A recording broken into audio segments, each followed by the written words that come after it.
Hello' friends, বৰ্তমান গৰমৰ season আৰু আপোনালোকে গম পাইছে যে অসমত কেনেকুৱা ধৰণৰ গৰম দি আছে। বন্ধুসকল, আপোনালোকে গৰমৰ কেনেকুৱা ধৰণৰ প্ৰভাৱ পালে সেয়া নিশ্চয় কমেণ্ট কৰি জনাব। কিন্তু আজি মই আলোচনা কৰিম বিশ্বৰ আটাইতকৈ গৰম ঠাইৰ বিষয়ে।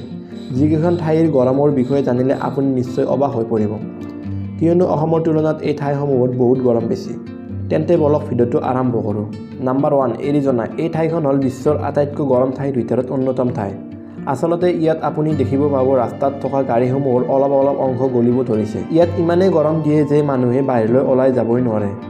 সাধাৰণতে মানুহে বেছিভাগ সময় ঘৰতে থাকি ভাল পায়।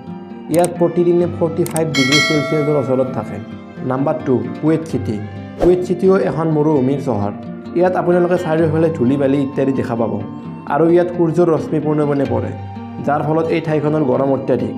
বন্ধুসকল, আপোনালোকে কি ভাবি আছে? তেন্তে কৈ দিওঁ যে ইয়াত প্ৰতিদিনে প্ৰায় 40 ডিগ্ৰী চেলচিয়াছৰ ওচৰত থাকে। Number 3, Greece. বন্ধুসকল, আপোনালোকে জানি নিশ্চয় অবাক হৈ পৰিব যে এই চহৰখন বিশ্বৰ আটাইতকৈ গৰম ঠাইৰ ভিতৰত অন্যতম, কিয়নো এই ঠাইখনত গৰমৰ অত্যাধিক। গ্ৰীচ চহৰৰ দৃশ্যটো মনোমোহা, কিন্তু এই ঠাইখনত গৰমৰ দিনত যায় তেনেহ'লে আপোনাৰ অৱস্থা বেয়া হৈ পৰিব। Number 4, Dubai. বন্ধুসকল, এইটোও আপোনালোকে গম পায় যে ডুবাইও এখন গৰমৰ দেশ, য'ত চাৰিওফালে আপোনালোকে বালিয়ে দেখিব পাব।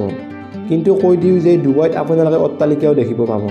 তথাপিও সেই ঠাইখনত গছ-গছনিৰ সংখ্যা কম আৰু সেইবাবে সেই ঠাইখনৰ উষ্ণতা 45 ডিগ্ৰীৰ ওপৰত থাকে। Number 5, Egypt. বন্ধুসকল, আপোনালোকে নিশ্চয় এই কথাটো গম পায় যে ইজিপ্ত হ'ল এখন বালিৰ চহৰ, য'ত চাৰিওফালে বালি আছে। সেইবাবে এই ঠাইখন অত্যাধিক গৰম, কিন্তু আন মৰুভূমিৰ তুলনাত এই ঠাইখনত বহুত গৰম। বন্ধুসকল, ইয়াত প্ৰতিদিনে 35 ডিগ্ৰী চেলচিয়াছৰ ওপৰত থাকে।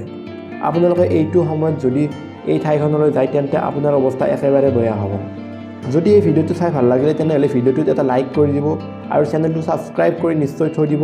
তেতিয়াহ'লে মই লগ পাম আপোনালোকক নেক্সট ভিডিঅ'ত। তেতিয়ালৈকে বাই বাই।